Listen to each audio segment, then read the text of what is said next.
And now, Mystery Theaters.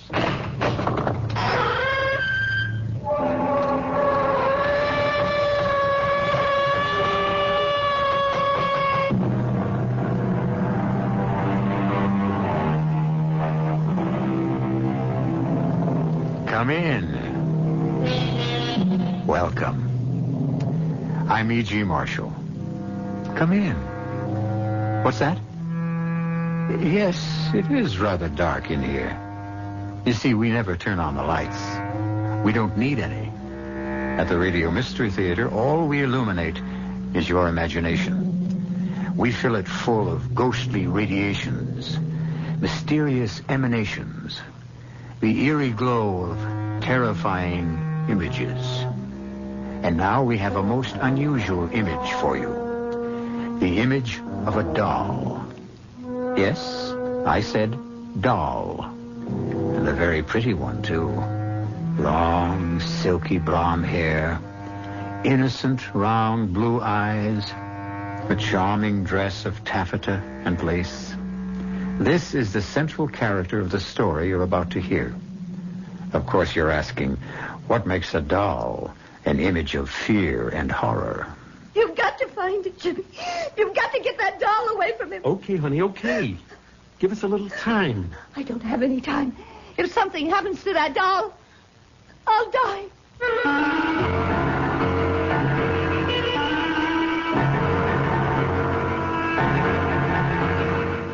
Our mystery drama, The Doll, was written especially for the Mystery Theater by Henry Slessor and stars Joanne Linville and Ross Martin.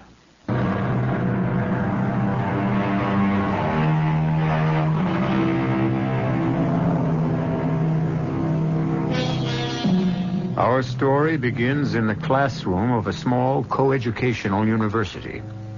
Not a very unusual setting. But today, these young men and women are hearing an unusual lecture. The guest speaker is Professor Eric Douglas, and the subject of his address is written in chalk on the blackboard. Let's step a little closer and see what it says. Homeopathic magic, ancient and modern. Let's be quiet and listen. For thousands of years, people believed they could injure or destroy their enemy by injuring or destroying an image of him. And so they made likenesses in cloth, in wood, in clay. The ancient Egyptians used wax. The wizards would take a drop of a man's blood, clippings from his hair, or parings of his nails, and knead them into a wax figure. You mean like a voodoo doll, Professor? Voodoo belongs to the modern era, but the idea is exactly the same. Once the doll was made in this fashion, the victim was at the mercy of the sorcerer.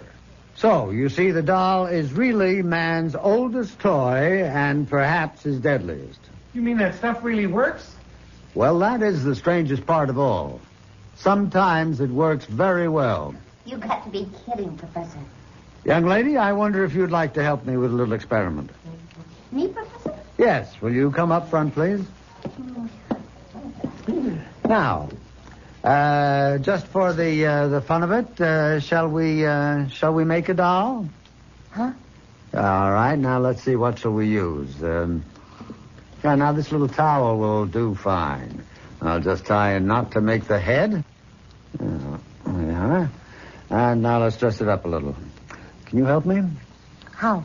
Well, with some part of you. A hair from your head, perhaps.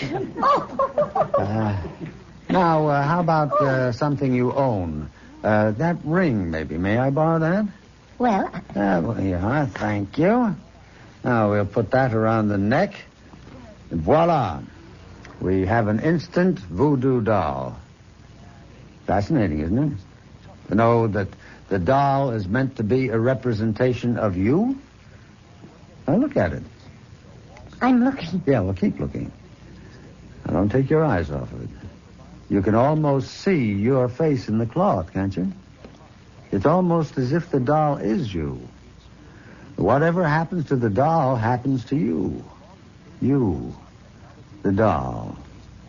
You, the doll, sharing one body between you. One life, one destiny. I still think it's silly. All right. And let's see what happens when I take this letter knife. What are you going to do? Nothing. I'm merely going to plunge this knife into a meaningless piece of cloth. No, don't!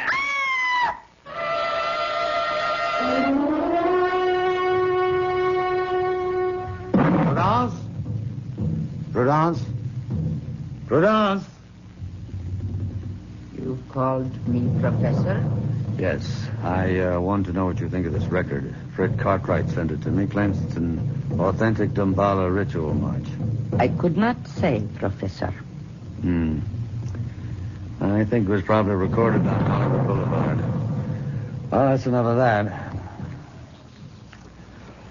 Well, what's become of Laura? Isn't she home yet? She's just arrived, sir. She's in the living room. Oh. Laura, darling. I didn't hear the door. You're very late. Oh, I'm sorry, Eric. The match wasn't over until 6. It went to 5 sets. And who won? You know you don't care the first thing about tennis. It's a young man's game. Not for old birds like me. Oh, come on, stop that. You're far from old. Oh, Prudence, I hope I didn't spoil your dinner. It's all right, Miss Fletcher. I'll go see to it now. Eric, why won't she ever call me Laura? Oh, it's just her way. You know how it is in the islands. The servant's place is a servant's place. Tradition. It's more than that. It's resentment. You've got your father's sensitivity. Harry was always thinking that people resented him. Maybe he had good reason. He wasn't very popular among his colleagues. Your father was a renegade. That's why. It's one thing to investigate primitive cultures. That's an anthropologist's job. But to spend your life among them, to raise your child among them... I never complained. Well, you managed to turn out pretty happily. But you're still half savage, of course. Am I? You can't fool me, Laura. You're still a child of voodoo, just like Prudence. Don't be silly, Eric. I know you, all right. When the full moon rises and the drums start to beat in the jungle and the serpent god Damballa raises his hooded head... Eric, stop it. What's the matter? I'm sorry. I have that awful headache. Again? Well, come on, let's take care of it. No, don't bother. I'll be all right in a moment. Best time to stop it is early. Right now. You listen to Dr. Douglas here, and we'll get rid of that pain in 2 minutes. Come on now. Lie back. All right. Now, just relax. Just remember how we've done this before. Yes. I remember. That's right. Now, shut your eyes, Laura. Think of your mind as a large, empty cavern. And in the cavern, you hear my voice. Very faint, as if I'm speaking to you from far, far away. Yes. You feel at peace, relaxed, happy. Your head is clear. Your pain is gone. Yes. It's gone. Oh, you're happy now, Laura. You're happy to be here with me. With me, my darling. Aren't you? Yes. I'm happy. You love me, Laura, don't you? Not in the way you loved your father. You love me as a man. I'll say it, darling. Say, I love you, Eric. I love you. Say my name, Laura. My name. I love you, Jimmy. What is the matter with you, Prudence? I'm sorry, Professor. The dish fell from my hand. What is it? What happened? Nothing. Nothing, my dear. You're fine. You're just fine. Prudence just dropped something. I came to tell you that dinner is ready.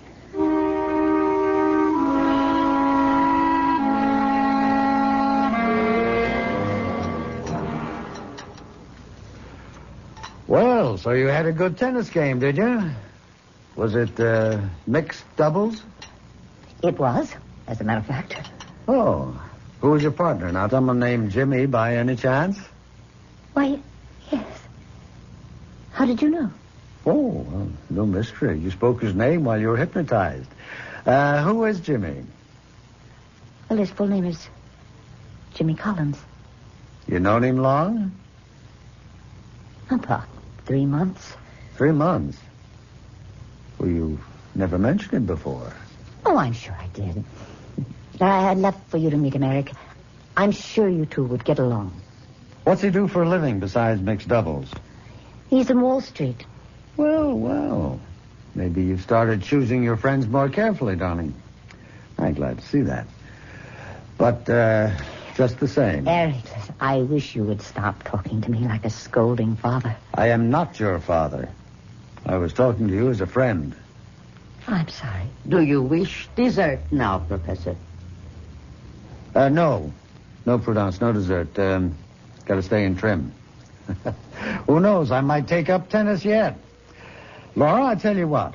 Why don't you bring this Jimmy around? I'd love to meet him.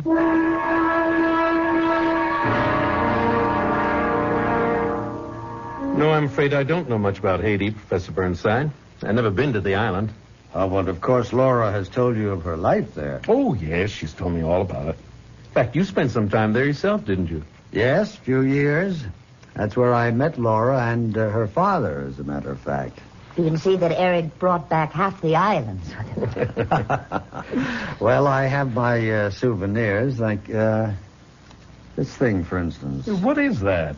Looks a little tacky to me. Well, they call it an Ouanga packet. It's a charm the voodoo men use for every purpose. Some good and some bad. We should throw out that awful thing, Eric. Well, it was a gift made for me by an old Mamaloy in Port-au-Prince.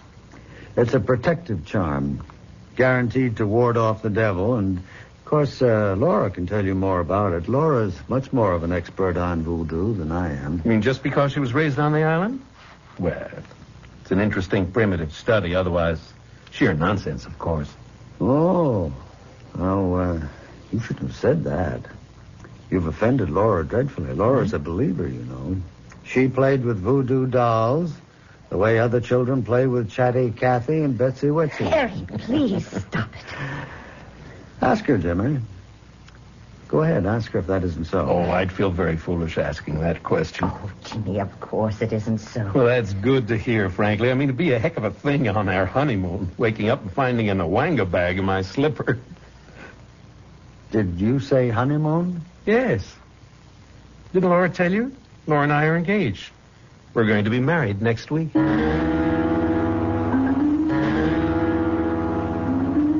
Professor, What do you want? it's late, Professor. After midnight. Leave me alone, Prudence. Go to bed. There is no chain strong enough to hold her. What'd you say? The girl is not of your blood. Why do you struggle to keep her? Prudence, I can't lose her. You hear me? If I lose Laura, I die. No, Professor. Oh, you've got to help me. If you want me to live, you've got to help me. There is nothing anyone can do. There is something that you can do. What is that? I've been thinking about it all night. Prudence, you can make a doll.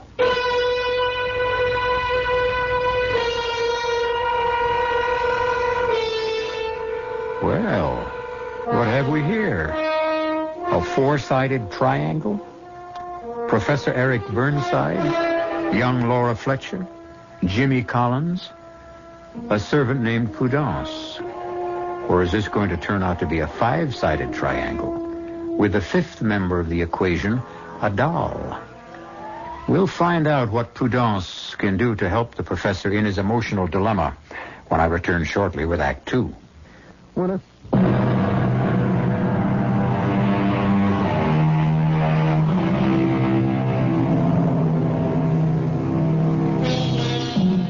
A week has passed since Laura Fletcher made her earth-shaking announcement to Professor Eric Douglas.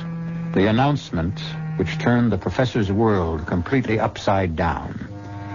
But for a man who has looked into the future and found it bleak and empty, Eric seems like a happy man at the moment as he listens to the sound of the Damballa ceremony and waits for Laura Fletcher to enter the room. Eric, I'm here. Laura. Well, let me stop this racket. Well, don't you look lovely? And don't you look well? Eric, I can't tell you how good it is to see you smiling. Well, I've got something to smile at, all right? Myself. I don't know what came over me that night, Laura. I just was not myself. I couldn't let you run off and get married without my blessing. And a suitable present, of course. A present?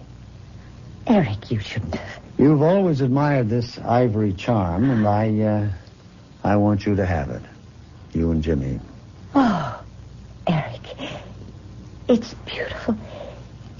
It must be priceless.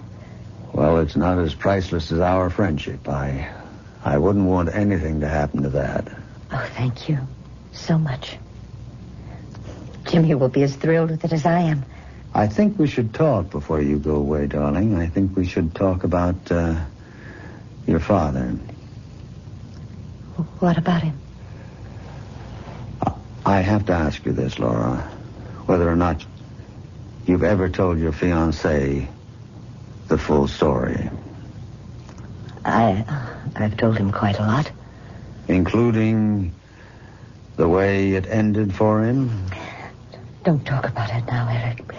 Please. You know, I still blame myself. I knew that Harry wasn't right in the head. I could see the signs. And I shouldn't have let it go as far as I did. Please, Eric. You know that I cannot bear to remember that time. I know. You were only 14, but you witnessed it all. His mad delusions. Don't. Oh, my head. Laura, what is it? It's that. The pain again? Yes. Oh, poor darling. Here, come on. Lean back. It happens every time I remember my father. Shh. No. Don't talk. Just lean back. Relax. Close your eyes. Yes. Thank you, Eric. Thank you. Now breathe deeply, darling. Deeply. Now, you remember how we do this together. How we make the pain disappear. How you clear your mind of everything but the sound of my voice. Yes. You can't hear anything but me now, Laura.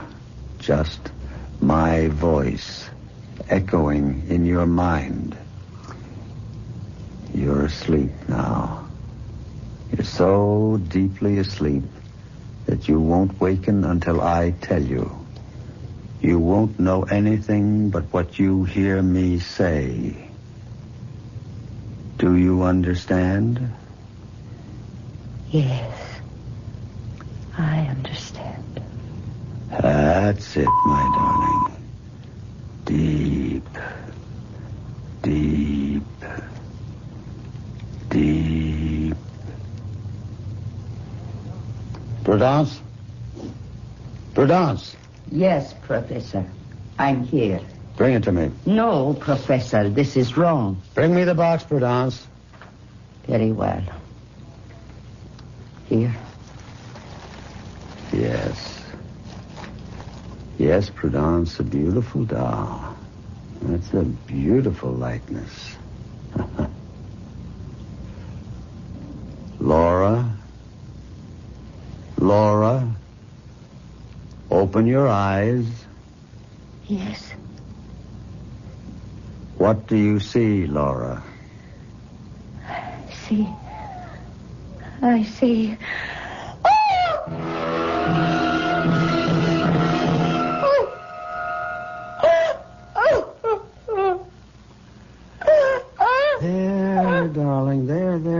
it's all right. Don't cry anymore.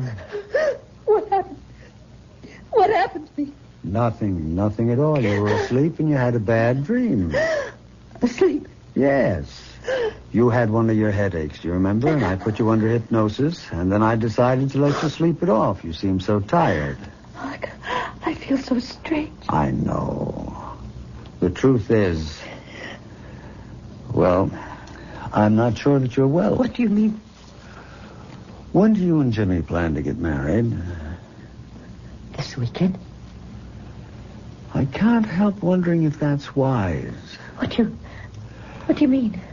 I wonder if you're well enough. You seem so run down, and the headaches are obviously worse.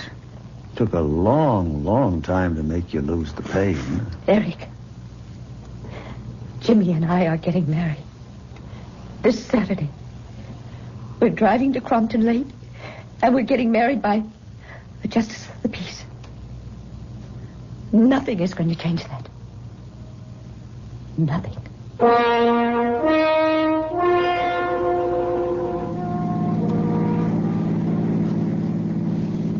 You sure you feel okay, Laura? Yes, I'm all right. You hardly said a word since we started out. Well, a girl doesn't run off to get married every day of her life. They need time to reflect. Haven't changed your mind, I hope. No, I haven't changed my mind. Well, then what's that cold sweat all about? It's not another one of your headaches, is it? No, it's just nerves. It's bridal jitters. Now, maybe if you didn't drive so fast. I can't help it. I'm in a hurry.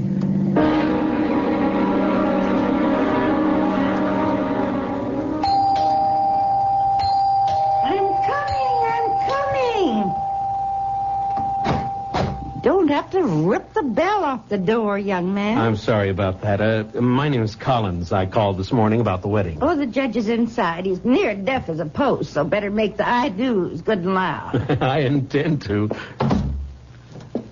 Oh, come in. Come on, come in, folks. Mom will act as witness. Fine. Young lady, you stand here, next to the young man. Honey, are you all right? Oh, yes, I'm fine. You sure you wouldn't like a glass of water? Oh, no. No, thank you. Steady, honey. It only hurts for a minute.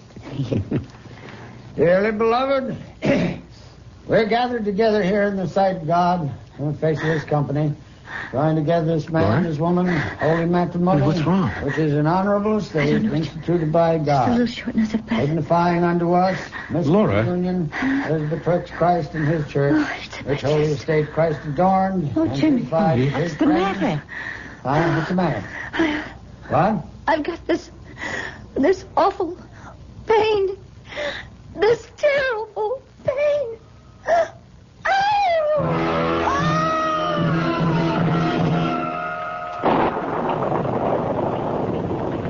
It's raining. Oh, Jimmy. I'm so Oh, sorry. honey, now come on. Don't be sorry. Just take it easy, that's all. That's what the doctor said. I do feel better now. Much better. Oh, who would have thought the day'd turn out like this? Stuck in a cheap motel across the street from the Justice of the Peace. We're not even married yet. And it'd be deliciously sinful if it weren't for this miserable room. Jimmy. What is it? Oh, God. Jimmy. Help me. What's the matter, honey? Is the pain again? No, it's something else. Jimmy, I have to get up. Oh, come on, I have stay to in get bed, up. darling. You heard the I doctor. have to move. Laura! Jimmy! Oh, Jimmy! Lord, you hit the wall! I can't stop myself. Oh, Laura, stop! Hold me, Jimmy! Hold me! I can't stop Come on, myself! don't bite me! Don't bite me! Stop! Flinging yourself around this way. Oh, I can't help it. I can't. I have to move. Look out for the table! What's happening to me? I have to get some control of myself.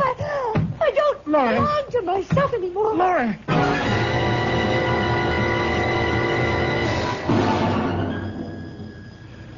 I can't tell you how sorry I am, Jimmy, but I also can't say that I'm surprised. Well, what do you mean? Well, my field is anthropology, but I'm not a complete stranger to the psychological sciences. In my opinion, Laura's problem is the result of a conflict, the difference between two worlds, the world of everyday reality and the dark world of superstition. No matter how much she laughs about it now, Laura grew up believing in devils and zombies and voodoo dolls. Come on, I just can't believe that. Well, that's why I feel so strongly that Laura, well, she just isn't ready for marriage. Well, here, let me show you something. What is that? It's a doll. Now, as you can see, it's a very good likeness of Laura. Prudence is an artist of sorts. Your servant made this? Yes, it's her hobby. It's a sort of sculpture. But what do you suppose Laura did when she saw this doll? She screamed. She was horrified. She thought it was a voodoo effigy. And whatever happened to the doll would happen to her. No, Professor, I'm sorry. I just can't buy that explanation. Yes, I was afraid that you wouldn't. Laura's too sensible. This is all such childish Would stuff. you care to test the theory? Test it? How? Yeah. Well, would you be willing to conduct a little experiment? It might. Depends on what it is. All right, I'll tell you. At exactly 9 o'clock this evening, I will take our little doll here and bring it to that fireplace. And I'll hold the doll over the flames, high enough so that it won't be scorched, but low enough so that it can feel the heat. Oh, dolls don't feel. No. Dolls don't. But Laura is another matter. You tell her what I'm doing. Tell her about the experiment. And then see how she reacts. I'm sorry, I don't like politics, Professor. I just want you to know what you're up against, Jimmy. Now remember, exactly 9 o'clock.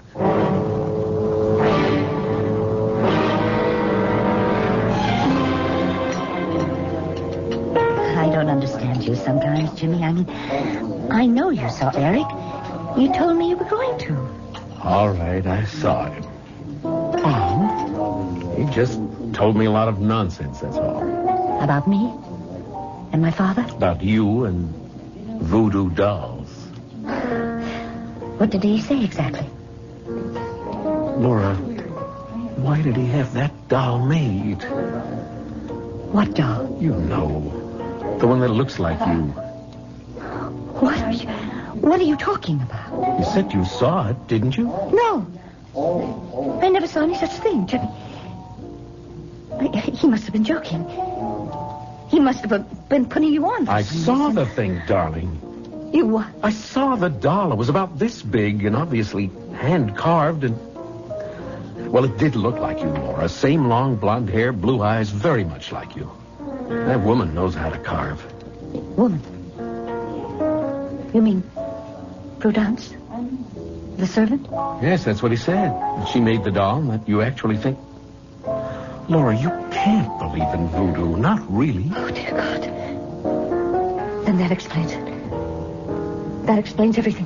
What? The pain in my chest, it was like the thrust of a needle. Oh, now, come on. And the way I lost control as if I did... Like I was being flung about like a doll. It was exactly like a helpless doll. Now, cut that out. You know that isn't so. You're just convincing yourself of this nonsense. It's all in your mind. But what else explains it, Jimmy? What else? As long as he has that doll, he has me. Shh. Honey, please. That's crazy. You've got to find it, Jimmy. You've got to get that doll away from me. Okay, honey. Just give us a little time. I don't have any time. If something happens to that doll, I'll die. No, Laura, you can't really believe that. I want you to prove that isn't true, and you can tonight. What do you mean? That nutty friend of yours said he was going to try a little experiment tonight, just to prove the point to me. Well, I want you to disprove it. What sort of experiment? He said that exactly 9 o'clock he was going to take the doll and bring it to the fireplace. Oh, no. He said he was going to hold it over the flames high enough for the doll to feel the heat, and he said you'd feel it, too. Oh, Lord, Jimmy. Well, what time is it? It's 20 of 9. We'll get out of here. No. We'll go back to my place and we will prove him wrong, darling. Prove him a liar. Oh, God, I'm getting warm. I'm getting terribly warm, Jimmy. That's your imagination. No, but it... Oh, honey, he said 9 o'clock. Wait a minute. The watch isn't going. Jimmy, look. That clock on the wall, it is not. Oh, for Pete's sake. Oh, Jimmy, it's happening. It's really happening. Lorna, don't. Come on, you've got to fight this. It's only suggestion. It's hypnosis. He's killing me. He is burning me alive. Honey, no, darling, no. Oh, stop it, Jimmy. I'm on fire. I'm on fire.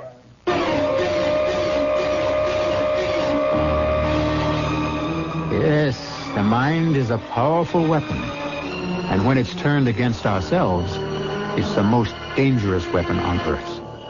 Can Laura Fletcher find a way to stop her own mind from tormenting her and possibly ending her life? At least she isn't alone in the struggle.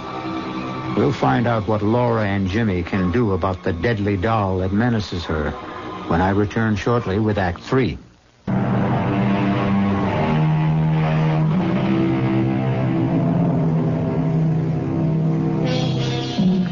Professor Douglas's experiment has succeeded only too well.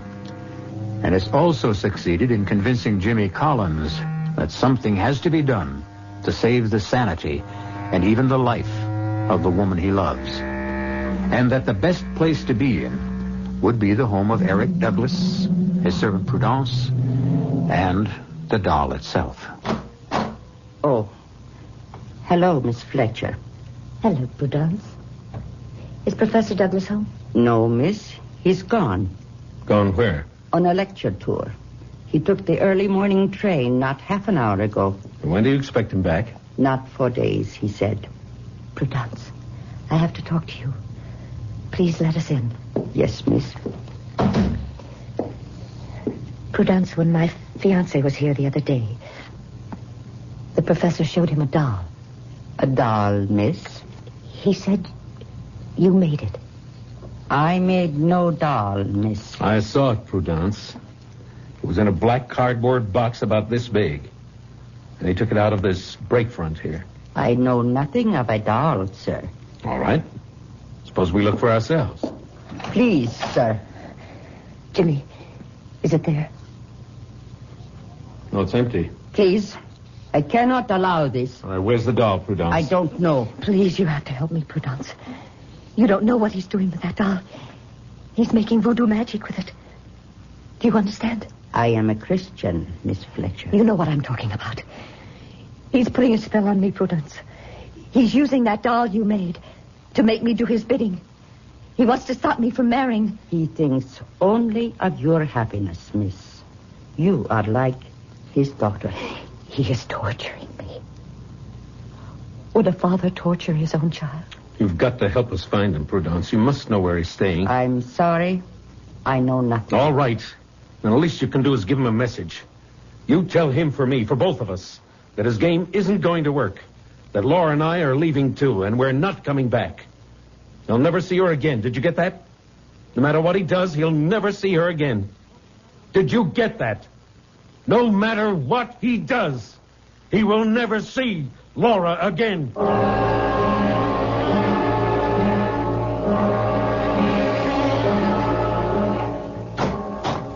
Prudence?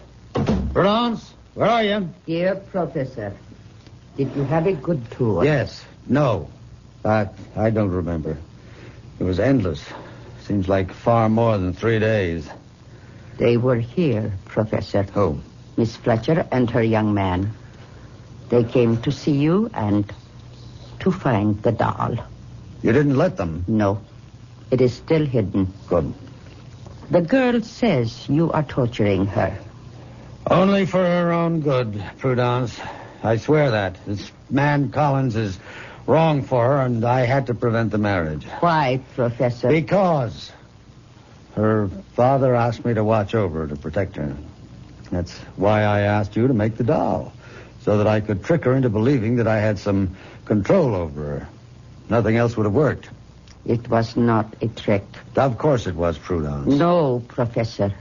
The doll was made because Dambala commands, with her image, her hair, a drop of her blood. Now the girl and the doll have become sharers of the same soul. Prudence, you're slipping back into the jungle. Doll has no powers. Laura reacted only to suggestion. The doll is her. She is the doll. Only the sorcerer can break the spell. I'm tired, Prudence. I can't cope with mumbo-jumbo tonight. Professor, lift the spell from the doll. Oh, for heaven's sake, there is no such thing, Prudence. Call the girl. Tell her I will ask Dambala Uida to unchain her spirit from the doll. No, I will not do anything of the kind. Why? Because you don't want her to marry? That's right. Because you want her for yourself? What kind of talk is that? I'm more than twice her age. But you still want her. I have eyes. I have ears. I will call the girl. I will tell her that the doll is here. And that you will lift the spell from it. Stop that. Put that phone down. Now, you stay out of this, you hear me? I made the doll for you. Now I will unmake its evil. I told you to put that phone down. Sean. Now stop. You're scratching my face. Look what you've done, you witch. You've drawn blood. I'm sorry. I did not mean... You have meddled enough in my life. Now get out of here. I don't want to see your ugly face again. I want you out of here by tomorrow morning. Do you hear me? Yes, Professor. I heard you.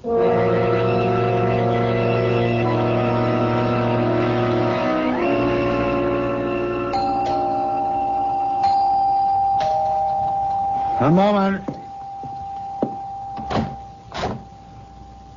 Laura. Hello, Eric. You know Jimmy Collins, of course. What are you doing here? Sorry to be such early arrivals, Professor. We wanted to make sure you didn't go off to another lecture this morning. I have nothing to say to you, Mr. Collins. Don't plan to stay long, Professor. Only until you give us that doll. The doll? That's right. But for heaven's sake, you're really serious, aren't you? You really believe that doll has some mysterious powers. It doesn't matter, Eric. I'd just feel better if you'd let me have it. I know it's here. How do you know that? Who told you? Prudence called me. Prudence? Yes, very late last night. She told us that the doll is in the hall closet. In a black box. She lied to you. Woman's gone crazy. I had to fire her. Want me to look in the closet, Professor? How dare you?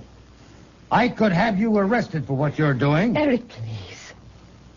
We've been friends. Friends for such a long time. Friends. That is a beautiful word, isn't it? Friends. Almost as good a word as father.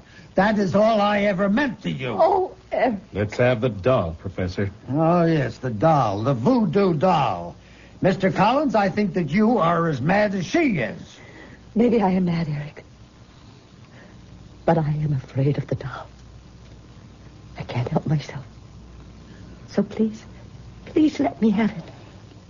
I'll give you 1 minute to lead us to the doll, Professor. Oh, and then what will you do? Pump me full of lead? And I'll find it myself.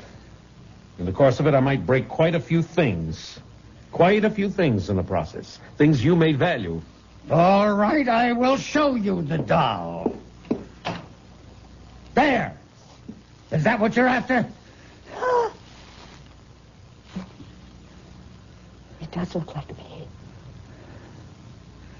I think I remember seeing it once before, but it's as if it was in a dream. I'll take that, Professor. Stop right there. What? Now, suppose I didn't give you the doll. Suppose I smashed its head instead. Eric. All I have to do is smash the head against this wall. One sharp blow, and the head is broken. The skull caved in. The pretty blue eyes shut forever. Huh? Shall I, Laura? Eric, why are you doing this to me? You smashed my life, didn't you? You didn't care what happened to me? Oh, Eric, but I do care. You walked out with him. You left me for him. Well, here's what he... Then... you, Laura. Professor. Eric, what's the matter? Jimmy, what's the matter with him? My chest... Jimmy! It's a heart attack. I think he's dead. Oh, my God. Are you sure? Look at his face. Oh, no. There's no sign of a pulse. He's gone, Laura. Oh, no. Lord, just like that. Must have been the excitement. No, it was not. Prudence. The spell is lifted, miss. When the sorcerer dies, the spell dies with him. What's that in her hand? Prudence, what are you doing with that knife? It was the only way, miss. Wait a minute. She's got something else. Some kind of doll. Prudence, you didn't. His skin and his blood from my fingernails. His curse from my lips and heart. Oh, Jimmy. How horrible. She killed him. Oh, no, Laura, no. It was a coronary. Only a coronary. I think. Well, personally, I don't think I'll ever trust a doll again. Not Raggedy Ann, or Betsy Wetsy, or even that paper doll they used to sing about. Of course, there's no question in my mind that Professor Douglas died of natural causes as opposed to supernatural. There's a great deal to be said for the power of suggestion, which, of course, is why you're about to hear the following suggestion.